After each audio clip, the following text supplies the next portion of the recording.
Hello, everyone. Welcome to the Patient First Podcast. I'm your host, Dr. Bryan Laskin.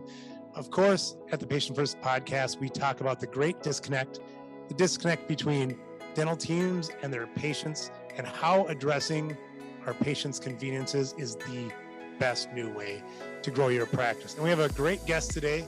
Thank you very much for being here, Dr. Patrick Cassidy. Dr. Cassidy has DMD from the University of British Columbia and an MPH from the University of North Carolina. Dr. Pat Cassidy has worn many hats in dentistry, from a mobile dentist to underserved communities, public health dentist in the BC government, an associate independent contractor, mall dentist, to building a top 1% group practice and selling to a top DSO less than a year ago, which is what we're going to be talking about today. I'm very excited to hear about. Dr. Cassidy is also CEO and founder of Net32, probably a great internet company, which I'm sure many of you have heard of, where they have a great experience for dentists to find low-cost dental supplies. And in parallel to this, Dr. Cassidy has conceived and co-founded with his wife a valuable service for dentists used by tens of thousands. This is Net32 across the tens of thousands of dentists across the country. So Dr. Cassidy, thank you so much for being here. My pleasure. Well, you have had, we were talking a little bit before starting this podcast. I mean, you've done a tremendous amount of things in dentistry, as I mentioned in your bio, and a range of experiences that, frankly, 10 dentists probably don't have together. So, I think probably the primary thing that dentists are probably thinking about is, how do I take my practice today and get to that top tier practice at 1% like you did that you sold less than a year ago? What words of advice or encouragement that you have for the dentists listening today? Well, years ago, I experienced some success and some outright failures as a solo practitioner, and I just happened across a seminar, Table Mountain Seminars. Rick Kushner, this is a couple of decades ago, who had a certain structure for building a group practice, and I wanted to do something similar, not exactly the same, and that formed the framework for my group practice going forward. So I learned from him and then built out something similar but unique in its own self. I think sorry to if I could interrupt you for a second. I think, I've heard the saying, I can't remember exactly what it is, but success leads a trail, right? And so what you did, I think, is what a lot of people that I've listened to outside of dentistry say is to find somebody that has success, figure out what they do, but then do it in your own way. Is that the right characterization of how you grew your practices? Absolutely. And one of the things that I learned early on in the early years is that solo is hard, very, very hard. And those that are relatively new to dentistry may not realize how hard it is until you're out there for several years. And during that period of time, it's very easy to make some critical mistakes that impede your ability to grow your practice. And that's part of the reason why I'm here, hoping that I can share some of my failures in the past. But solo's hard, as I said, and you need to be a leader, you need to be a manager, you need to be a great clinician, you need to run HR for your team, and do your marketing, and 24/7 available to your patients in need. That's hard, and it's difficult, I think, to do dentistry and be good at all of those things. So one of the things I recommend is that get yourself trained in leadership. Do some formal leadership training. Get yourself trained in management. If you have dentistry in your family or in your close circle, that's a huge advantage, because whoever they are, they've been through some trials and tribulations, learn from that as well. So it's this lifelong learning process, experimentation, if you want to call it, that I think every dentist should be thinking about. And don't ever think that clinical expertise is equivalent to business success. I think I had that feeling. I had no dentistry, no medical in my family, yet for some reason, I can't remember, when I was 12 years old, I decided I want to be a dentist. And that cost me a lot in my early years with an outright failed practice. And I wouldn't want people to go down that same path. And I think we feel, as when we get out into the dental world from dental school, that we know a lot. You may know the latest in clinical dentistry, but very few of us, I think, unless you're lucky and have somebody in your closed circle, you don't know much about business, leadership, those types of things that will be essential to be successful ultimately. Yeah, I think the listeners of this podcast or who've read my book know that we're very much directly aligned in what you said. One question I have for you, because I've been kind of thinking about this myself, is that dentistry is changing and it is becoming less solo group practice. And I think for the exact reason you said, because solo practice is hard. And you dug up anxieties from 15 years ago when I had my own solo practice, right? Because I too have had my share of learning experiences. Let's put it that way, right? But I also don't talk, because I talk with a lot of dentists, and I'm wondering do you believe, as I think I do, that not everybody should be learning about leadership and management, that some dentists just love clinical dentistry and should just obsessively focus on that, and then work with other dentists, with other people that are offloading the other aspects that you would, if you had your own practice, you were solo, or even probably if there's a couple dentists, you need to expand to know something about the business, that if you're going to be an owner. But if you're an associate, I think need to know how to lead a team, because by definition, as a doctor, you are a leader of a team. But I'm not so sure about managing people, about marketing, about the rest of it.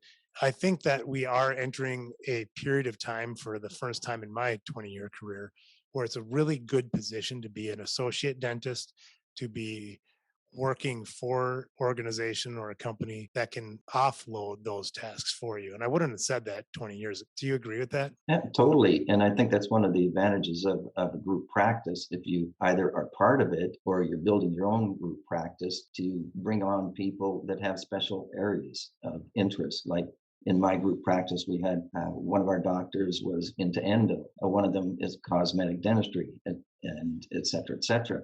So when you have that, then the practice gets stronger.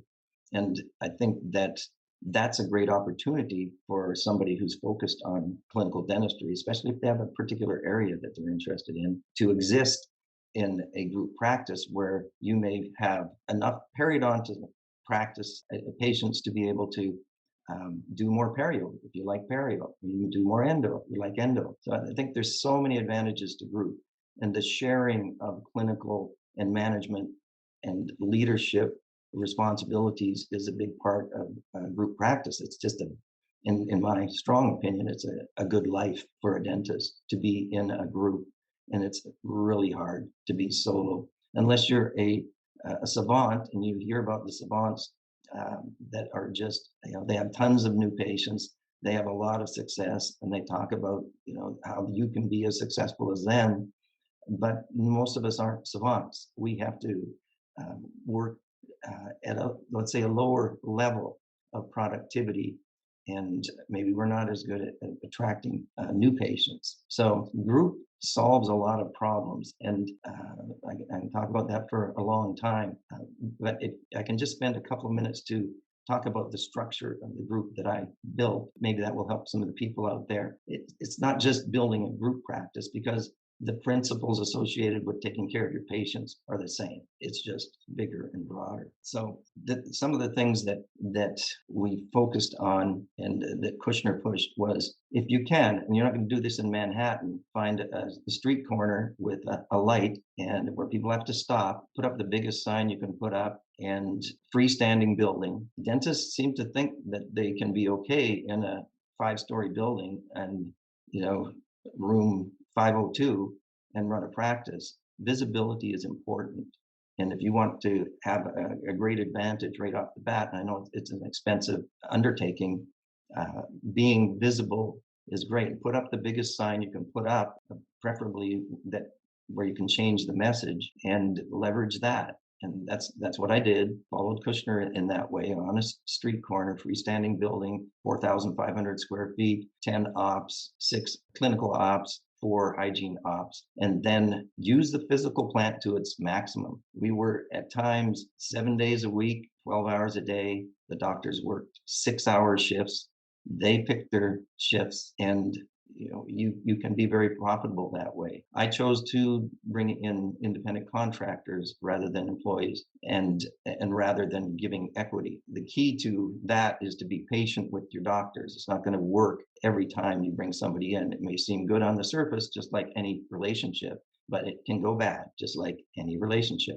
I was fortunate to have doctors that when I sold 15 years, and about 11 years, and one was only 2 or 3 years because somebody prior to him retired. So, and then another key, the pillars of your practice are going to be the doctors, and as leaders and as clinicians. So I chose experienced doctors who may in their past have had some challenges running solo, let's say, and that are productive, that are independent, and that are clinically adept. And that was the core of the group. And to pay them as much as you possibly can, because you don't want them to even think about moving elsewhere. So I know that's down the road for some of you, but that's a path that I chose to put myself into that I thought would give me the best result. And I was fortunate enough that it did work for me.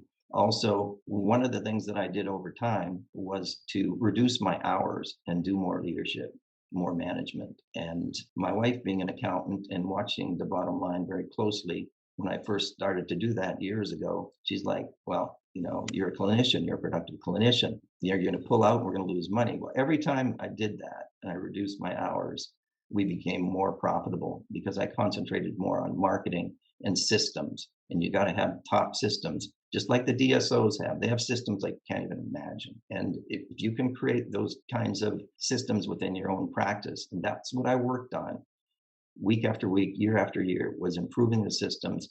And I got involved in marketing as well. You can do a lot with marketing if you have the right team. With my larger company, Net 32, we do enterprise level marketing. So I had a leg up there, but I did not use our team. I sought out a smaller team, Sprout Media Lab in Florida, and they have an office in North Carolina. This is the best, probably went through 15 different marketing firms before I settled with Sprout, and they did the best job. So people want to talk to me about some of this stuff. I'll be glad to help them out with that. So ultimately, I worked myself out of the business clinically, and I met with one person, our group practice manager, off-site for 2 hours every week to go over our systems, go over our productivity, go over how things are going with the staff, et cetera, et cetera. That person is key to the success of the whole business. Now I was able to do that because I found that person that was talented, a workhorse, smart, could do consultations better than I could ever do them. And I don't think that dentists really should be doing consultations. They should be doing clinical practice. There's lots of people out there that can sell better than we can. And again, this is all my opinion. If you feel like it's valid, go for it. If you don't, that's fine. First of all, I agree with everything you said, and listeners to the podcast know I don't always agree with everything. But the one thing I would add is that what you did, growing a 1%, top 1% practice, is right for 1% of the people, probably. Others, I think, could have a place in that organization wherever you fit in. So if I was going to be an associate dentist, I would look for a practice like what you're describing, because not every dentist listening is going to want to create dental empire, for lack of a better word, or to scale massively like I think you and I are wired to do. But I think working in a group or in an organization that's doing that, I think makes all the sense in the world, because you'll learn best practices. And I think that there's a big difference between how dentistry is done. If you go in 10 different dental practices, you'll see 10 completely different worlds.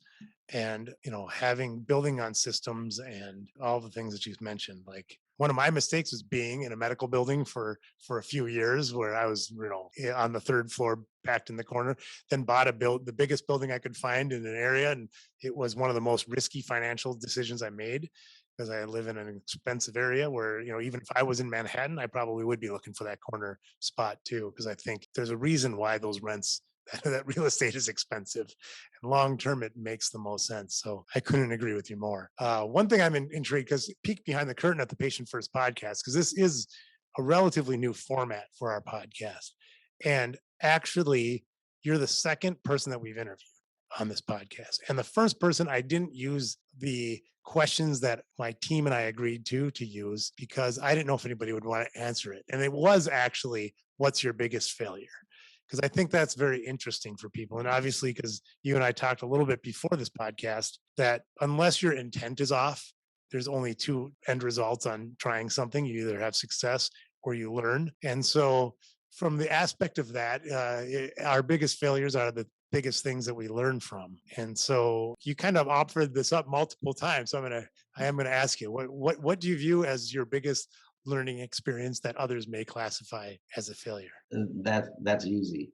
Years ago, a couple of decades ago, I signed a deal with a company, and it turned out to be a position where I would own essentially a mall dentist facility and run that. And at that time, I was not that long out of dental school, and I signed the agreement. My wife, even with her accounting background, we thought this is great. At that time, I was an associate. Before that, in South Central British Columbia, I was happy to have an opportunity to get out of the boonies and get down closer to Vancouver, and it just looked like a great deal. And it turned out that it was untenable, and the main reason was that the organization was taking 7% of the top line, 7% of the top line. We didn't realize how heavily that would affect the bottom line. And we just couldn't make it. And ultimately, I went through personal bankruptcy. And at the time, I had a 6-month-old child. It was pretty tough. So Boy. I wouldn't want anybody to have that experience. And we may think that we're immune to it. We're not that as dumb as I was. But there's lots of ways to fail, and I found one at that time. And I think that's part of what drove me to be so interested in building a great practice and building a great service for the dentists in the country. That was going to be my follow-up question is, I mean, obviously that's a horrible experience that frankly most dentists don't have to go through. But you've also reached a level of success that very, very few dentists do. And it sounds like you think that that was fuel for you to reach the heights of success that you have. Oh yeah, it's always in the back of my mind. So was the lesson that you learned from there, like to protect the downside of what you do? Well, get legal advice if you're going to be signing anything. I mean, that's normal nowadays. Back then, it was a little looser. I didn't have business experience, nor did my wife. So we weren't, our eyes on the document weren't the eyes that needed to be on the document. Hmm. And we, we paid the price for that. So be diligent. And when you're making deals, and be careful. Don't move into something slowly. When I moved into that deal, I was anxious to get out of the boondocks and get back into civilization. And that kind of drove me to make a decision over a very short period of time. And take your time. You've got a career ahead of you. Do some pro formas of expectations to show that you're profitable, at least on paper. It looks like you have a chance to succeed. But we didn't do any of that. We trusted the system, and the system was flawed, unfortunately. Thank you for sharing that. The last question that I'll ask is at Upgrade Dental and the Patient First podcast, we're all about sort of having simple, what I like to call the small hinges that open the big doors of opportunities. And I think that, from our discussion, I think you obviously know a lot of different ways that practices can grow and what dentists can do. But what would you say is a singular easiest thing that dentists, dental practices that are listening to the podcast could incorporate into their practice that where they would see a massive results over time? Personal rapport with your patients. I'm a big believer in getting to know your patients. For instance, if it's time for a hygiene check, I don't walk into the hygiene to do the check, because I did that, and you will do it too, everybody out there, and you'll end up putting your foot in your mouth on occasions because you haven't been informed about what's going on in that person's life. So I had a rule that you need to come out into our sterilization area, and we're going to have a chat about that person, not their mouth. And prior to that, dental assistant or hygienist would come out and say, "This is Mr. Jones, a new patient. He's got a pain on the lower left." And I'm like, "Tell me something about the person." Like the person didn't. The patient didn't say anything about themselves. How about the weather? How about, there's always a way to start a conversation that gets you closer to the patient as a human being. And that, I think, spread through the team, that we're going to establish rapport with these people at every level of their experience in the practice. Well, it's going to seem to those who know me well that I set you up for that answer, but you and I had not discussed this because the very first tech piece of technology that I created was an inter-office communication system to send a checklist. So you had that information before you walked in the room. So you didn't have to meet in the sterilization room, which is that's a lot of coordination. So that was the very first technology product I created that grew into Opera DDS that is now part of Vine Dental. So thank you. We're direction aligned in a lot of ways, and thank you so much for being open and honest. And you, like Dr. Kushner did to you, have set forth the pathway of success to other dentists. And there's so many different bullet points, from being on the corner with a sign to the direct personal relationship with your patients and getting that information before you walk in the room that you've given. That I believe that if I was a dentist early on in my career and I took two of the things that you put into place, it would have definitely shortcutted my pathway from where I was to where I wanted to be. So, Dr. Cassidy, thanks you so much for being on the Patient First podcast. My pleasure, for sure. Thank you.